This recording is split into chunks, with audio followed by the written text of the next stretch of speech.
manifestazione di protesta davanti al Consiglio regionale dei lavoratori di cultura e spettacolo. Le chiusure imposte dal nuovo DPCM mettono a rischio diversi posti di lavoro.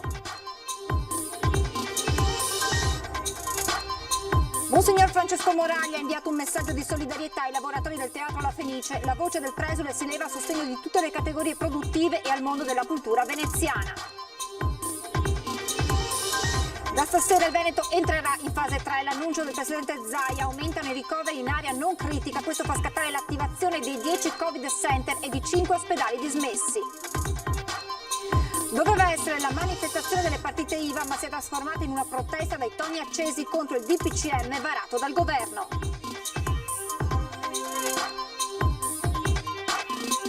La polizia ha arrestato un 19enne di Marghera per spaccio di droga. In precedenza aveva fatto parte delle baby gang che agivano tra Mestre e Marghera. La crisi economica a causa della pandemia si sta facendo sentire sempre di più a Venezia e l'assessore al turismo si appella al governo perché intervenga tempestivamente. 2 anni di Vaia, stasera alle 21:15 su Antenna 3, immagini, voci e storie di uno degli eventi più terribili vissuti dal nostro territorio. Buonasera e ben ritrovati con le notizie da Venezia e provincia. Continuano dunque le manifestazioni di protesta contro l'ultimo DPCM. Questa mattina davanti al Consiglio regionale la protesta dei lavoratori di cultura e spettacolo perché le chiusure imposte dal nuovo decreto dell'esecutivo mettono a rischio molti posti di lavoro.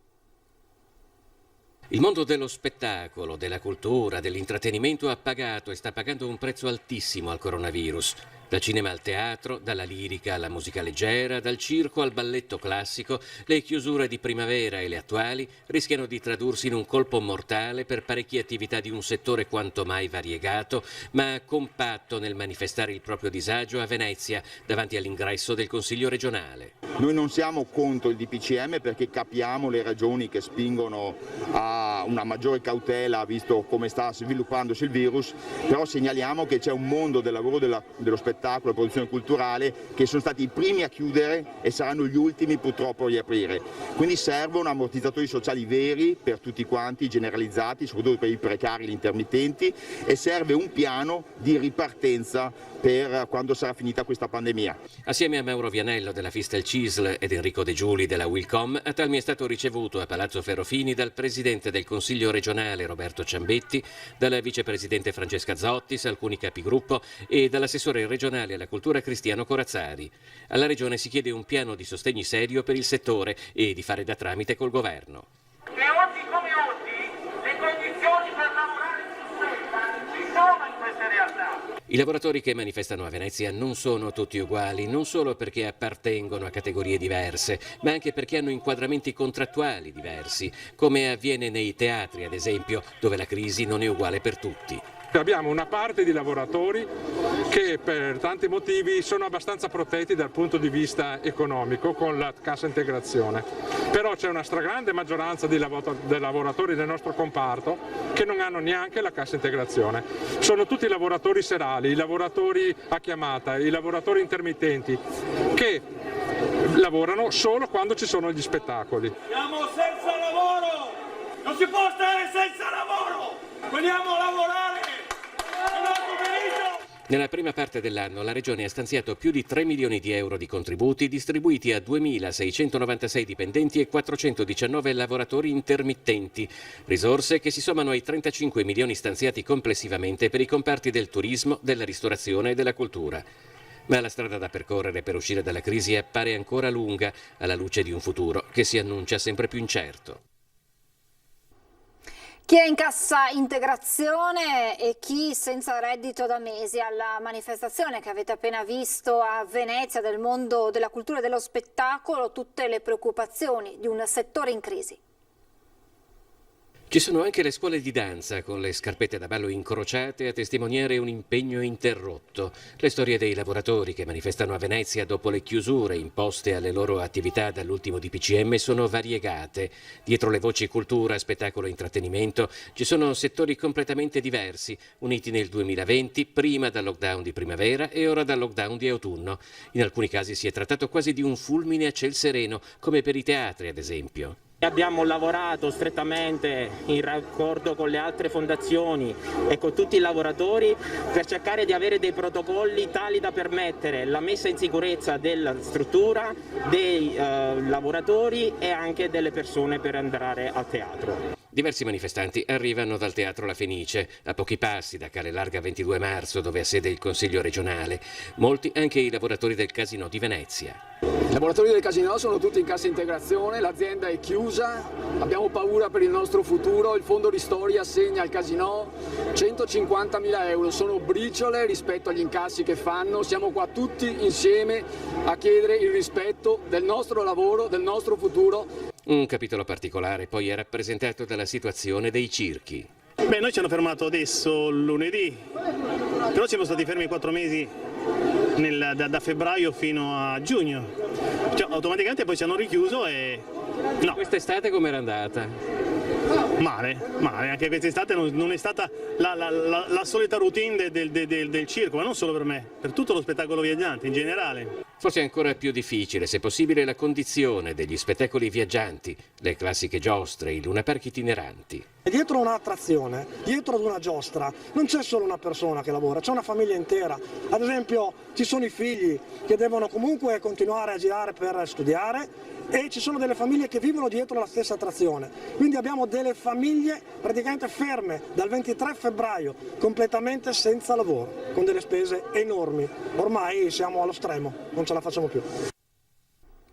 E Monsignor Moraglia ha voluto inviare un messaggio di solidarietà ai lavoratori del Teatro La Fenice, alle loro famiglie, ma il suo dialogo, la sua voce si è rivolta a tutte le attività produttive e al mondo della cultura di Venezia. Il Patriarca di Venezia ha scelto un esempio simbolo della cultura e della vita della città, come il Gran Teatro La Fenice, per lanciare il suo messaggio di solidarietà e partecipazione a tutti coloro che stanno vivendo le conseguenze più dure e drammatiche della pandemia.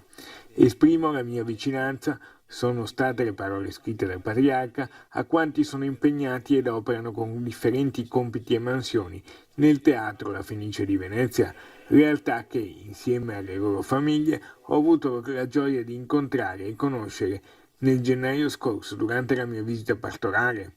Il prestigioso ente lirico, cuore della cultura veneziana, condivide con altre realtà del nostro territorio le gravi sofferenze conseguenti il tempo della pandemia e così diventa icona di una crisi che tutti ci riguarda, ha aggiunto Moraglia.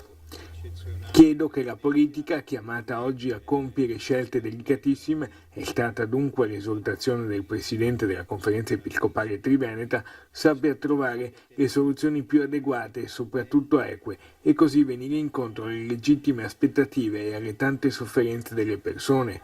Unicamente insieme, con coraggio, determinazione e intelligenza, sarà possibile ripartire. L'uomo ha bisogno di cibo spirituale, la cultura e la musica, il teatro non sono semplici svaghe o fughe della realtà, ma esperienze, ha concluso il Patriarca di Venezia citando Paolo VI, che possono avvicinare l'anima fino ai confini delle più alte esperienze spirituali. E adesso i dati sui contagi in Veneto con il bollettino di Azienda Zero. Sono 867 i positivi in più nelle ultime ore nella nostra regione rispetto al report della mattinata. Per quanto riguarda Venezia, complessivamente in Veneto abbiamo 2814 positivi in più nelle ultime 24 ore. Per quanto riguarda Venezia, la provincia di Venezia rispetto a questa mattina mattina sono 59 positivi in più, ma nelle ultime 24 ore il numero sale a 303 persone che si sono contagiate nelle ultime 24 ore nel veneziano.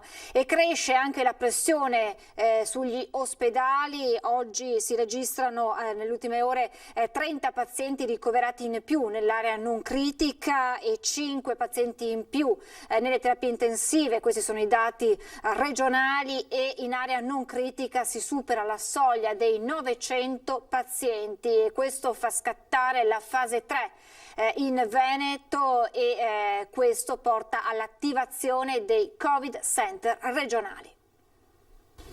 Abbiamo detto che andiamo in terza fase, quindi Covid Center, con 150 persone in terapia intensiva. Non ci siamo, ma insomma ci siamo molto vicini. Adesso se carichiamo 20 persone al giorno, capite che domani e dopodomani siamo in terza fase con le terapie intensive, e qui ci siamo praticamente stasera. Abbiamo detto che andiamo in terza fase se non ci arrivano prima le terapie intensive, con 900 ricoverati. Il Veneto dunque nelle prossime ore entrerà ufficialmente nella terza fascia gialla, non tanto per i numeri delle terapie intensive, la cui curva è al momento distante dalla pendenza vista a marzo, quanto dei ricoveri in area non critica, con un andamento esponenziale simile a quello della scorsa primavera. Con il passaggio alla fase 3 si attivano i 10 Covid Center regionali. Qui vi sarà una progressiva riorganizzazione delle attività ospedaliere. Si va progressivamente alla sospensione di alcune attività e iniziare dalle ambulatoriali. Ovviamente tutto quello che è l'urgenza no. Tutti i punti nascita, come diceva il Presidente, rimangono aperti, come rimane aperto anche in quegli ospedali dove c'è una forte attività oncologica. Ultimato anche l'allestimento delle 1000 terapie intensive. Parallelamente sono pronti ad entrare in funzione i 5 ospedali dismessi e già recuperati a marzo. La Protezione Civile sta provvedendo agli interventi di pulizia e a verificare il funzionamento degli impianti di riscaldamento. Strutture che potrebbero, laddove necessario, ospitare pazienti non critici in fase di guarigione ma che necessitano ancora di assistenza. Il Presidente fa poi una considerazione guardando la curva dell'epidemia in Veneto. Vedo che dopo 15 giorni di apertura delle scuole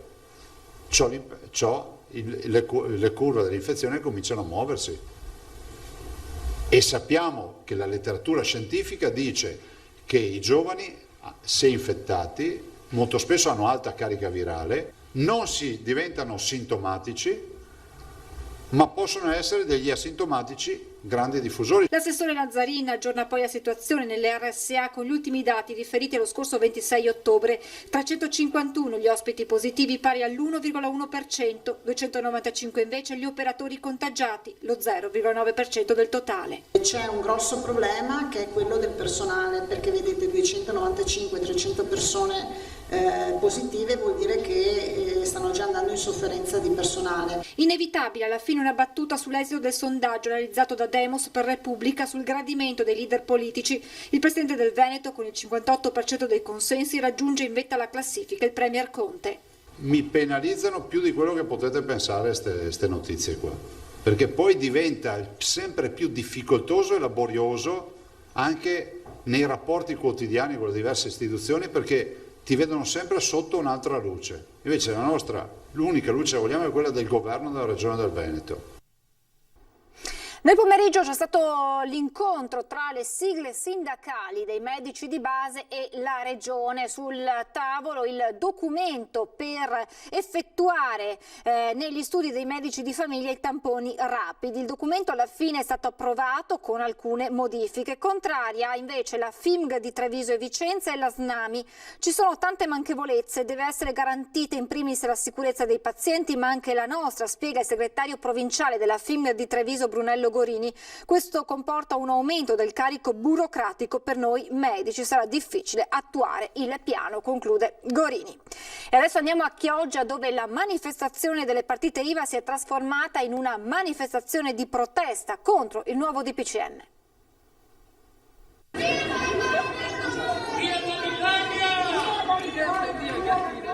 Doveva essere la protesta delle partite IVA, ma si è trasformata in una manifestazione politica. Un corteo, assembramento e molti partecipanti senza la mascherina, ma tutto si è svolto in maniera pacifica come previsto, ad eccezione di una colorita terminologia. I circa 500 manifestanti si sono radunati davanti al municipio per dire no all'ultimo DPCM. Alcuni commercianti hanno espresso al megafono le loro ragioni, contestando al governo le spese sostenute per adeguare i loro locali, le perdite economiche subite in questi mesi e la scarsa attenzione delle istituzioni per la diffusione del virus tramite i mezzi pubblici.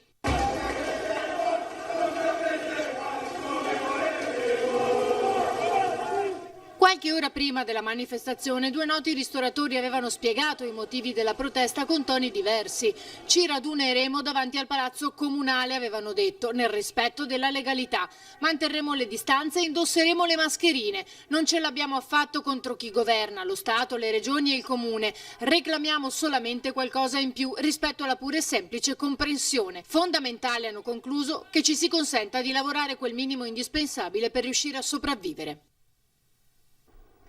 Ci fermiamo, c'è la pubblicità, tra poco.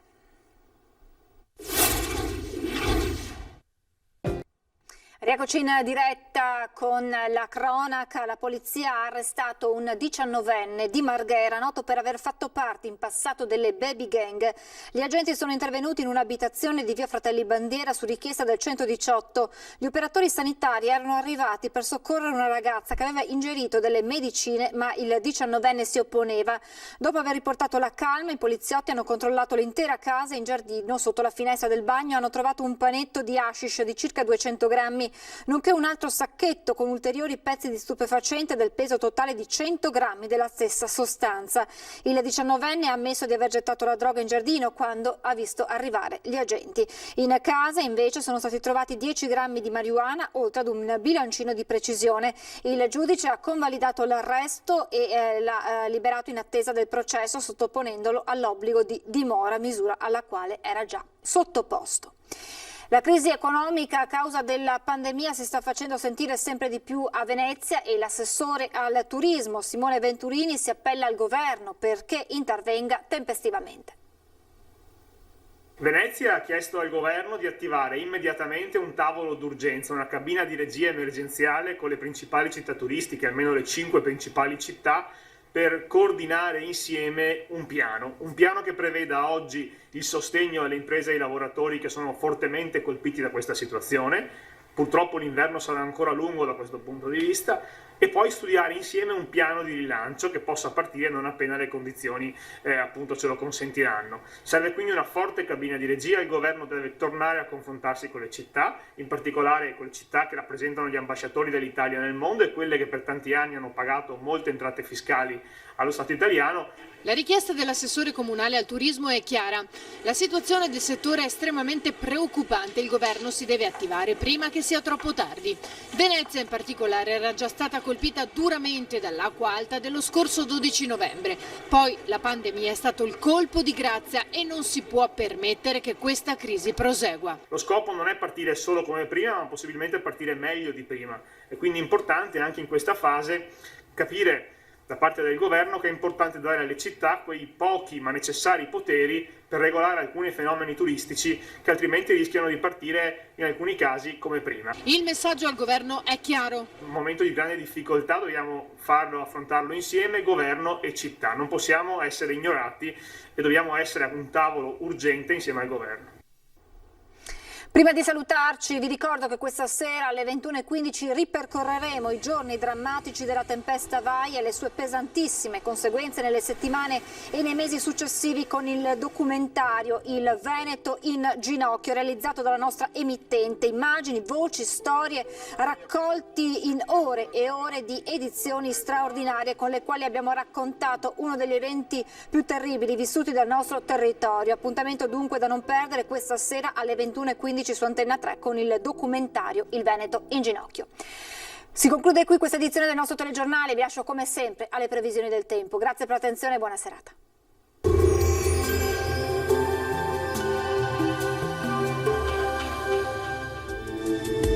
Benvenuti al Meteo. Il mese di ottobre si conclude con la presenza ancora di un'ampia circolazione anticiclonica che assicurerà al nord-est un tempo stabile.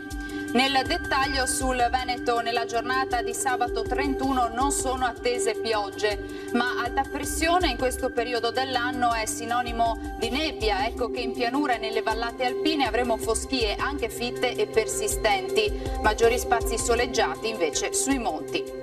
Clima mite con temperature minime fino a 10 gradi, massime invece tra i 17 e i 18 gradi all'incirca. Ci spostiamo ora sul Friuli Venezia Giulia, inizialmente locali nubi basse, in dissolvimento solo localmente appunto nel pomeriggio. Temperature minime tra 8 e 12 gradi, massime invece sui 18-19 gradi. Infine uno sguardo alla situazione del Trentino Alto Adige, ampio soleggiamento invece qui dappertutto con cielo che al massimo si presenterà poco nuvoloso. Temperature minime sui 10 gradi, massime sui 20-21 all'incirca. Dal meteo di Antenna 3 per ora è tutto, grazie per l'attenzione, arrivederci.